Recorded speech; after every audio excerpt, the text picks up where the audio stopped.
Types of ecosystem on the basis of size. Last में हमने हमारी बात यहीं पे खत्म करी। लास्ट टाइम डिस्कस क्या कर दिया था आपने? इकोसिस्टम की डेफिनेशन दे दी थी और टाइप्स ऑफ इकोसिस्टम करे थे दो डिफरेंट बेसिस पे, है ना? क्या क्या थे?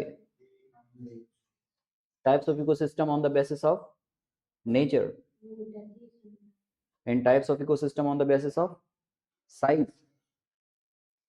and types of ecosystem on the basis of their origin। origin के बेसिस पे इकोसिस्टम के कितने टाइप्स थे?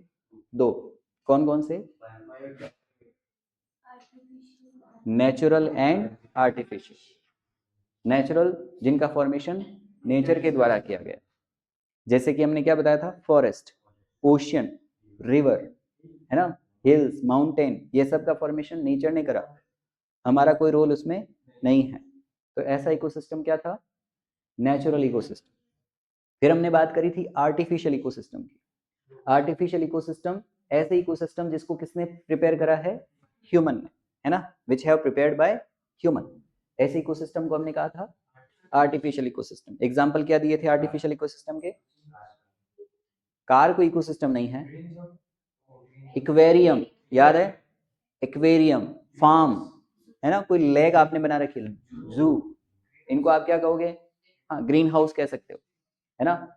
नर्सरीज कह सकते हो, जहां पर प्लांट्स मिल रहे हैं, वो हमने प्रिपेयर करा है ऐसा इकोसिस्टम, तो उसे भी आप क्या कहोगे? Artificial ecosystem. फिर हमने बात करी थी ecosystem on the basis of their nature, कि कैसा उनका नेचर है। उसके बेसिस पे भी मैंने इकोसिस्टम के दो टाइप्स बताए थे। कौन कौन से? एक तो टेरेस्ट्रल और दूसरा एक्वेटिक। एक ऐसा जो जमीन पे है और दूसरा ऐसा जो पानी में है। टेरेस्ट्रल इकोसिस्टम में आपने एग्जांपल क्या दिए थे? फॉरेस्ट, है ना, और हिल्स, और फार्म हो सकता है, जू हो सकता है, ये सब क्या होने चाहिए? Terrestrial ecosystem which are on the land. And second category क्या थी इकोसिस्टम की? एक्वेटिक, मतलब जो कहां पर है? पानी में। पानी में इकोसिस्टम कौन कौन से हो सकते हैं? रिवर, एक्वेरियम, ठीक है, और ओशियन है, सी है, स्ट्रीम है, पॉन्ड है, स्प्रिंग है ना, ये सब क्या होने चाहिए? Aquatic ecosystem. फिर हमने जाते जाते आपसे पूछ लिया था, थर्ड कैटेगरी भी मैंने बताई थी, थर्ड बेस मैंने बताया था क्या? इकोसिस्टम के types on the basis of size. Size के बेसिस पे इकोसिस्टम के टाइप्स, है ना। Then the types of ecosystem, ये थोड़ी दिख रहा है, रेड कलर ले लेते हैं। Types of ecosystem, types of ecosystem on the basis of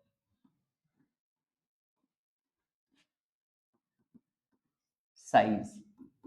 size के बेसिस पे इकोसिस्टम के टाइप्स। मैंने कितनी कैटेगरी बता दी थी? चार, 4 टाइप्स में बी, 4 तरह के टाइप्स हो सकते हैं। कौन कौन से? जैसे हमने कहा, एक तो है मेगा इकोसिस्टम जो बहुत बड़े हैं, फिर मैक्रो इकोसिस्टम, फिर नॉर्मल इकोसिस्टम, और चौथा माइक्रो इकोसिस्टम। ठीक है। मेगा इकोसिस्टम मतलब एक ऐसा इकोसिस्टम जो साइज में बहुत बड़ा, ऐसा इकोसिस्टम जो साइज में बहुत बड़ा नहीं। यस, कैसे बोलेंगे? द इकोसिस्टम विच इज बहुत बड़ा, ठीक है, ऐसे इकोसिस्टम को आप क्या कहोगे? Mega ecosystem. ठीक है। इस मेगा इकोसिस्टम की कैटेगरी में आप लेके किसके चलोगे? जिस ओशियन, वेरी गुड। ओशियन एक ऐसा इकोसिस्टम है जो बहुत बड़ा है, समझ रहे हो? अरावली कह सकते हो, है ना, ये भी बहुत बड़ा है, समझ रहे हो? हाँ ठीक है। फॉरेस्ट ले सकते हैं, है ना, फॉरेस्ट भी अपने आप में बहुत बहुत बड़ा इकोसिस्टम। जबकि यहाँ पर मैक्रो इकोसिस्टम में आप ऐसे इकोसिस्टम को शामिल करोगे जो बड़े हैं, है ना, बहुत बड़े।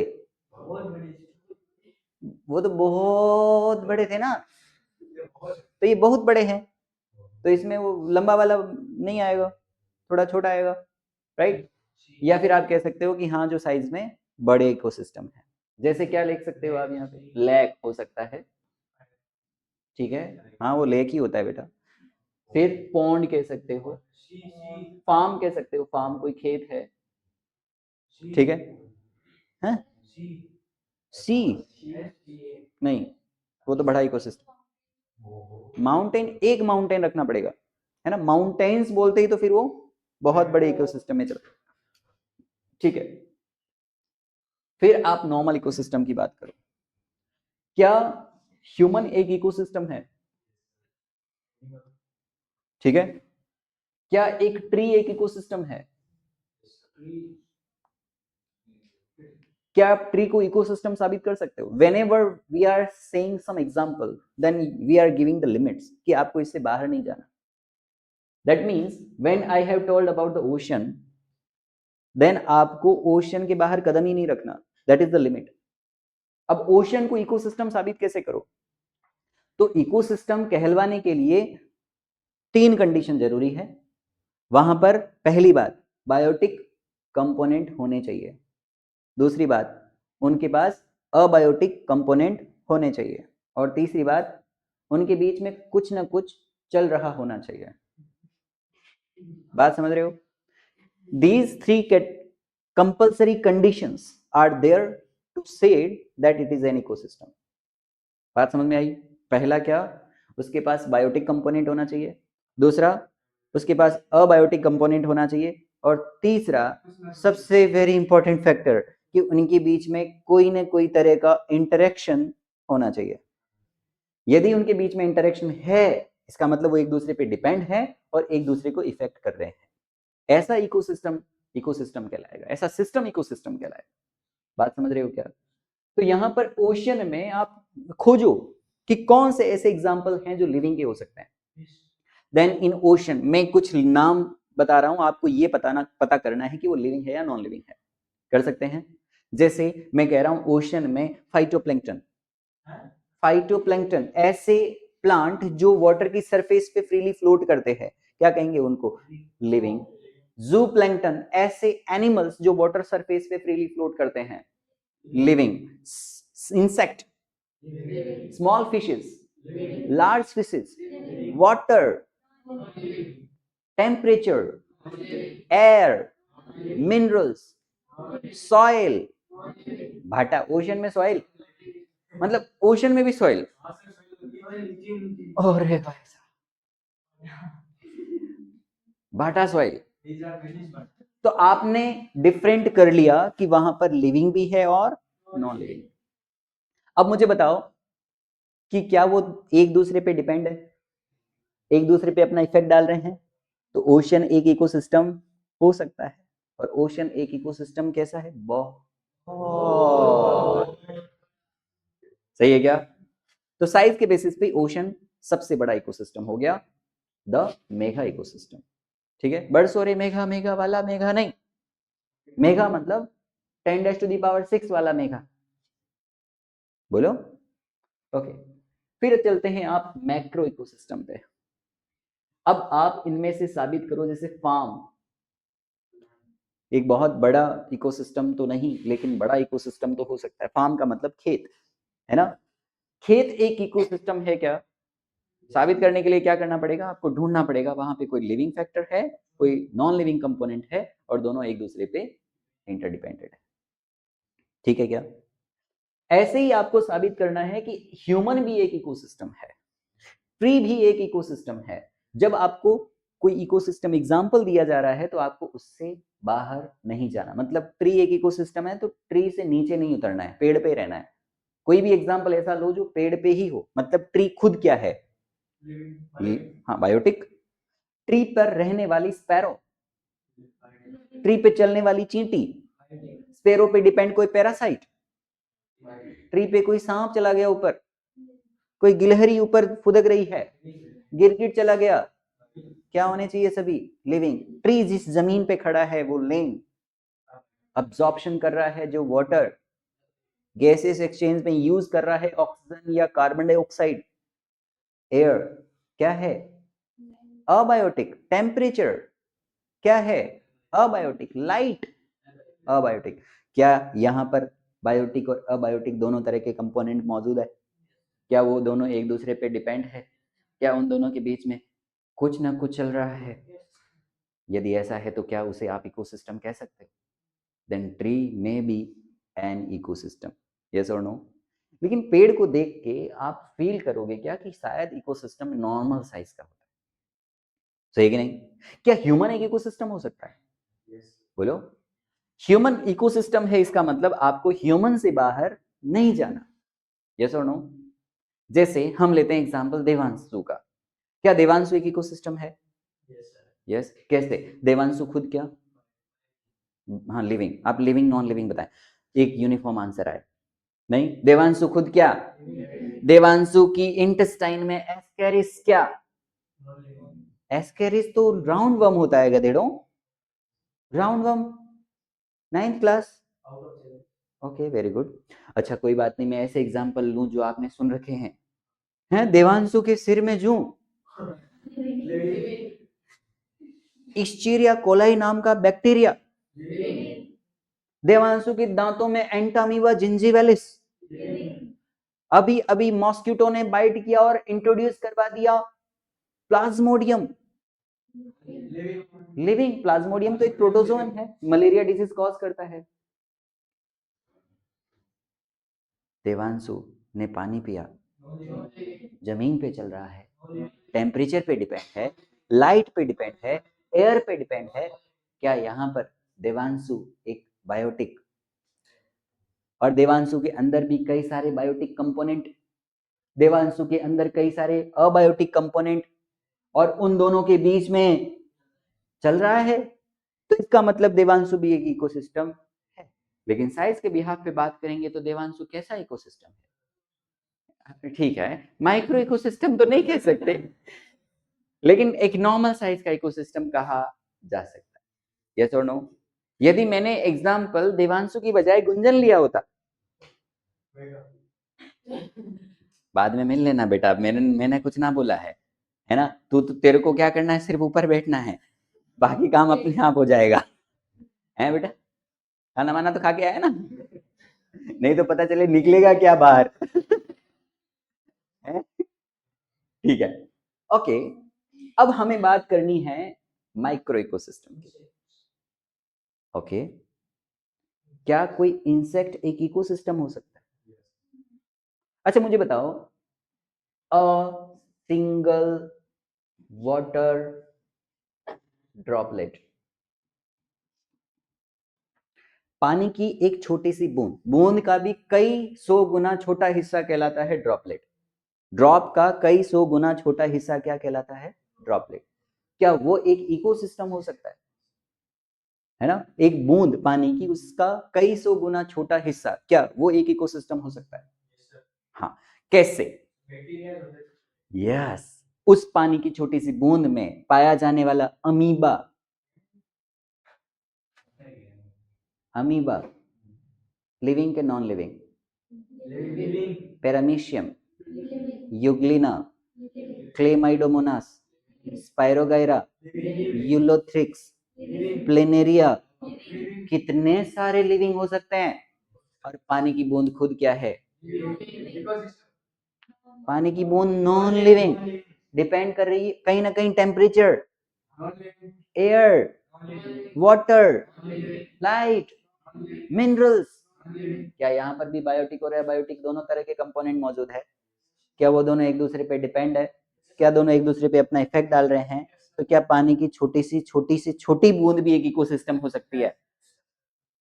हमने क्या पता कर लिया कि इकोसिस्टम साइज के बेसिस पे तो बहुत बड़े, फिर बड़े, फिर नॉर्मल, और फिर बहुत छोटे भी हो सकते हैं। बात समझ रहे हो क्या? क्या पूरी अर्थ एक इकोसिस्टम है? यस। अर्थ में भी तो इकोसिस्टम, पूरा अर्थ भी एक इकोसिस्टम हो सकता है। बात समझ में आई क्या? Only soil particle is not the ecosystem.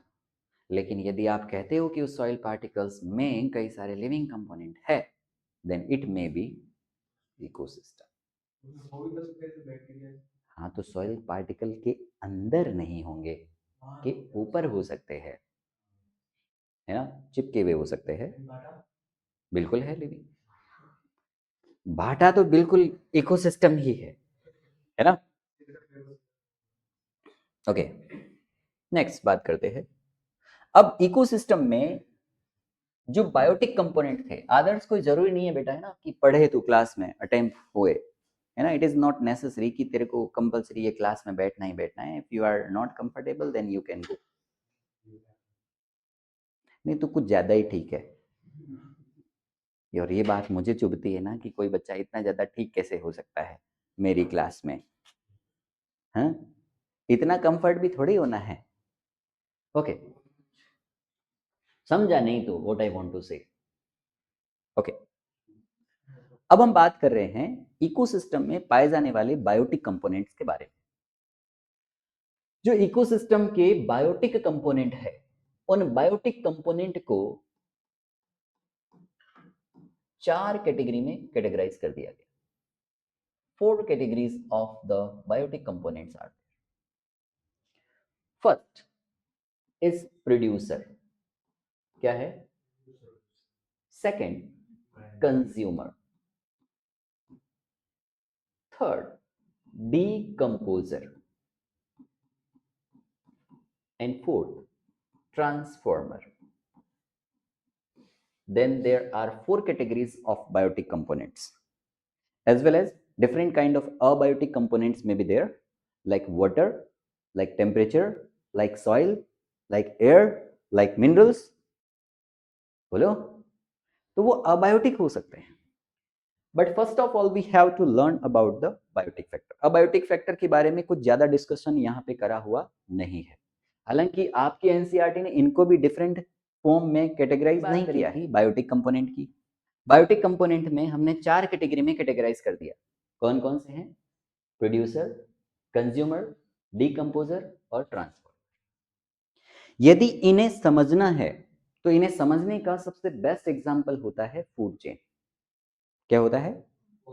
Food chain से इंटायर इकोलॉजी को खत्म किया जा सकता है। इकोलॉजी का कोई भी ऐसा टॉपिक नहीं है जो हम फूड चेन से नहीं समझ सकते।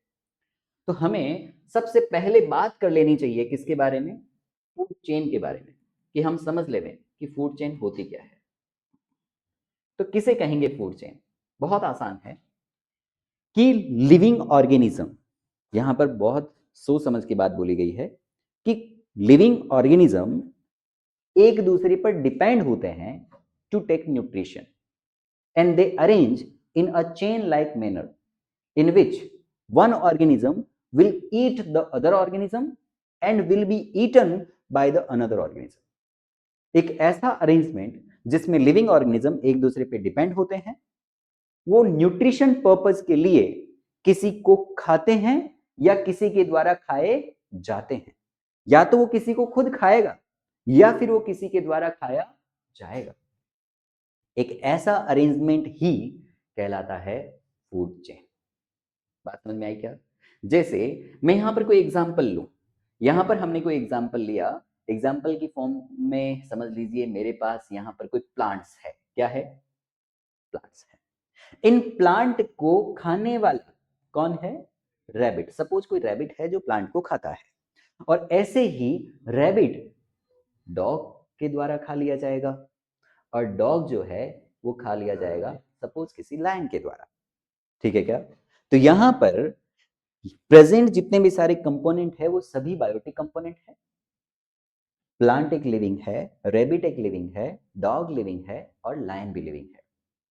Here the living organism are making a chain like arrangement in which one organism will eaten by another organism and one organism is eating another organism. ये सेम ऑर्गेनिज्म किसी को खा रहा है तो किसी के द्वारा खाया जा रहा है। ऐसा अरेंजमेंट ही कहलाता है फूड चेन। बात समझ में आ गई क्या? अब यहां पर इसमें मुझे 2 तरह की कैटेगरी नजर आ रही है। एक ऐसी जो खाना देती है और एक ऐसी जो खाना लेती है। जिसने फूड दिया, जिसने न्यूट्रिशन दिया, इसे तो हमने कह दिया प्रोड्यूसर। लेकिन जिसने न्यूट्रिशन लिया उसे हमने कह दिया कंज्यूमर। क्या कह दिया? तो मुझे यहां पर कुछ तो कंज्यूमर दिखाई दे रहे हैं और कुछ प्रोड्यूसर भी दिखाई दे रहे हैं। ठीक है, अब यहां पर एक तो ऐसा है जो पहली बार कस्टमर बना, तो उसे हम कह देंगे प्राइमरी कंज्यूमर। कोई ऐसा है जो दूसरी बार कस्टमर बना, सेकेंडरी कंज्यूमर। कोई तीसरी बार बना, टर्शरी कंज्यूमर, या फिर सुपीरियर कंज्यूमर कहा जा सकता है। बिल्कुल, अभी हम उसी पे आने वाले हैं। अब यहां पर ये जो बात है कि प्लांट तो प्रोड्यूसर है और ये सभी क्या है? कंज्यूमर। तो सवाल ये है कि क्या रैबिट प्रोड्यूसर नहीं हो सकता? क्या रैबिट प्रोड्यूसर होगा? तो आंसर है यस, बिल्कुल होगा। किसके लिए? डॉग के लिए रैबिट प्रोड्यूसर है। मतलब सेकेंडरी कंज्यूमर के लिए रैबिट प्रोड्यूसर है, तो इसे मैं क्या कह सकता हूं? Secondary producer. बोलो। तो फिर ये प्रोड्यूसर कौन सा प्रोड्यूसर होना चाहिए? प्राइमरी प्रोड्यूसर होना चाहिए। बोलो। तो फिर इस प्रोड्यूसर, इस कंज्यूमर को हम क्या टर्शरी प्रोड्यूसर या सुपीरियर प्रोड्यूसर भी कह सकते हैं? तो फिर क्वेश्चन है कि क्या लायन कभी प्रोड्यूसर हो सकता है? तो आंसर होगा नहीं। For this food chain, lion will not be the producer. Whenever you are answering about consumer or producer level, then you have to talk about the given food chain only. आपको जो food chain दी गई है उसी के basis पे आपको बात करनी है, इसके अलावा कुछ बातें नहीं करनी। ठीक है क्या? तो फिर वो लिविंग नहीं रहा, वो डेड ऑर्गेनिक मैटर बन गया। यदि लायन मर गया है ना, मरे हुए लायन को कोई खा रहा है, तो फिर तो वो डिकम्पोजर है ना, वो फूड चेन ही अलग है। इस फूड चेन में लायन को आप टॉप कंज्यूमर मानेंगे, द सुपीरियर कंज्यूमर, और इस फूड चेन में आप प्लांट्स को प्राइमरी प्रोड्यूसर ही मानेंगे। बात समझ में आ गई क्या? अब कई बार ऐसा है कि मरा हुआ प्लांट कोई खा रहा है, तो फिर वो प्राइमरी कंज्यूमर नहीं है, वो तो मरी हुई चीज से न्यूट्रिशन ले रहा है ना। तो मरी हुई चीज से न्यूट्रिशन लेने वाला तो डिकम्पोजर होना चाहिए, सेप्रोफाइट्स होना चाहिए, तो वो फूड चेन अलग होगी। यहां पर जो बात है वो लिविंग के लिए कही गई है। तो आपको जो रिप्लाई करना है, आंसर करना है, वो किसके बेसिस पे करना है? गिवन फूड चेन के बेसिस पे। बात समझ में आ गई क्या? अब यहां से मुझे दो कैटेगरी तो क्लियर हुई। कौन कौन सी? एक तो है प्रोड्यूसर और दूसरे है कंज्यूमर। अब हमने इनके टाइप्स को भी स्टडी कर लिया। प्रोड्यूसर के कौन कौन से टाइप हो सकते हैं? प्राइमरी हो सकते हैं, सेकेंडरी हो सकते हैं, टर्शरी हो सकते हैं, सुपीरियर हो सकते हैं। कंज्यूमर के भी टाइप्स कितने हो सकते हैं? प्राइमरी हो सकते हैं, सेकेंडरी हो सकते हैं, टर्शरी हो सकते हैं, सुपीरियर हो सकते हैं। लेकिन अभी तक हमें डिकम्पोजर और ट्रांसफॉर्मर कैटेगरी समझ में नहीं आई। ठीक है, लेकिन दो कैटेगरी तो समझ में आ गई। तीसरी कैटेगरी जो है, मान लीजिए इन्हीं में से कोई ऑर्गेनिज्म मर गया, तो मरी हुई चीज से कोई न्यूट्रिशन लेने वाला हो। मान लीजिए here is a dead organic matter, यहां पर कोई डेड ऑर्गेनिक मैटर है। Now, some organisms are taking nutrition from the dead organic matter. यदि कोई ऑर्गेनिज्म मरी हुई चीज से न्यूट्रिशन ले रहा, मान लीजिए मेरे पास यहाँ पर कोई इंसेक्ट है, मान लीजिए यहाँ पर कोई मेरे पास बैक्टीरिया है, वो क्या करते हैं? कोई एंजाइम सीक्रेट करते हैं। ठीक है, एंजाइम सीक्रेट किया उन्होंने, और एंजाइम सीक्रेट करने से आउटर मोस्ट लेयर का क्या हो गया? डाइजेशन। डाइजेशन के बाद उन्होंने स्ट्रॉ लगाई और न्यूट्रिशन ले लिया। यहां पर डाइजेशन बाहर हो गया और इंजेक्शन बाद में हुआ, लेकिन क्या मरी हुई चीज से न्यूट्रिशन लिया जा रहा है? Then such organism which are taking nutrition from the dead organic matter are known as decomposer. Yes or no? तो मेरे हिसाब से तो वो जो वल्चर है, क्या वो डेड और डीकंपोजर होना चाहिए? वल्चर, वल्चर नहीं समझते? गिद्ध, ईगल जैसा कुछ। हाँ, एक इधर मुक्तिधाम के पास में मरी हुई गाय को कोई डाल के चले गए, भैंस को, सुअर को डाल के चले गए, और डॉग लोग मिलके पार्टी मना रहे हैं, है ना? 8-10 लोग मिलकर, 8-10 डॉग मिलकर एकदम मस्त पार्टी मना रहे हैं, मरी हुई गाय को खा रहे हैं। तो उस समय जो डॉग है वो क्या होना चाहिए? वो डीकंपोजर है, वो मरी हुई चीज को न्यूट्रिशन ले रहा है। यस और नो? और एक बड़ी इंपॉर्टेंट बात, that decomposer are the scavenger of nature. Scavenger of nature, बात समझे क्या? हाँ, सफाई कर्मचारी। स्कैवेंजर का मतलब क्या होता है? सफाई कर्मी, नेचर को साफ सुथरा बनाए रखने का काम करते हैं, है ना? अदरवाइज वो मरा हुआ पार्ट कहीं ना कहीं पड़ा रहता है ऐसे ही, है, गंदगी फैला रहा होता। नहीं, स्मेल जो आ रही है वो भी डिकम्पोजर की वजह से आ रही है, हालांकि माइक्रो ऑर्गेनिज्म में फर्मेंटेशन किया, यदि वो ना करते तो ऐसा नहीं होता। लेकिन फिर भी उसको साफ सुथरा रखने के लिए रिस्पॉन्सिबल कौन हुआ? Decomposer. And the fourth category कौन है? ट्रांसफॉर्मर। क्या ये कलर दिखाई देगा? Okay, transformer. ट्रांसफॉर्मर क्या है? ट्रांसफॉर्मर, ट्रांसफॉर्मर का दूसरा नाम आप रिड्यूसर भी कह सकते हो। क्या कह सकते हो? रिड्यूसर। मुझे नहीं लगता ये कलर दिखाई दे रहा है, तो हम कलर कर लेते हैं change, that is the colour white, pink. Okay, yellow. तो हमने क्या कहा? ट्रांसफॉर्मर या रिड्यूसर। ट्रांसफॉर्मर मींस जो ट्रांसफॉर्म कर देवे, रिड्यूसर मींस जो रिडक्शन कर देवे, है ना? मान लीजिए सराउंडिंग में, या यहां पर कोई प्लांट है, यहां पर कोई मेरे पास प्लांट है, ये कोई प्लांट है, इस प्लांट को जरूरत है नाइट्रोजन की। किसकी नीड है? नाइट्रोजन की। प्लांट को यदि ऑक्सीजन की नीड है रेस्पिरेशन के लिए, तो एटमॉस्फेयर से डायरेक्ट ऑक्सीजन ले सकते हैं। प्लांट को फोटोसिंथेसिस प्रोसेस के लिए कार्बन डाइऑक्साइड की नीड है, तो डायरेक्ट एटमॉस्फेयर से कार्बन डाइऑक्साइड ले सकते हैं। ऐसे ही आप कहोगे सर नाइट्रोजन भी तो 78% पड़ा है एटमॉस्फेयर में, तो यहां नाइट्रोजन को भी तो ले लिया जाना चाहिए प्लांट का। लेकिन प्लांट के पास ऐसी फैसिलिटी नहीं है कि वो डायरेक्ट नाइट्रोजन को ले पाए। लेकिन प्लांट को नाइट्रोजन की जरूरत तो है। प्लांट अपने नाइट्रोजन की रिक्वायरमेंट को फुलफिल करता है सॉइल से in the form of nitrate. Nitrate आया कहां से? सॉइल में नाइट्रेट कहां से आया? तो सॉइल में नाइट्रेट लाने के लिए एटमॉस्फेरिक नाइट्रोजन का बदलाव करना जरूरी था। यहां पर जो एटमॉस्फेरिक नाइट्रोजन है उसका मैंने रिडक्शन करवाया और उसे कन्वर्ट करवा दिया अमोनिया में। किसमें कन्वर्ट करवा दिया?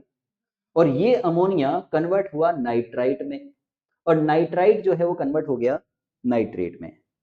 तो ये प्रोसीजर कहलाता है, देखिए, नाइट्रोजन से अमोनिया कन्वर्जन तो कहलाता है नाइट्रोजन फिक्सेशन।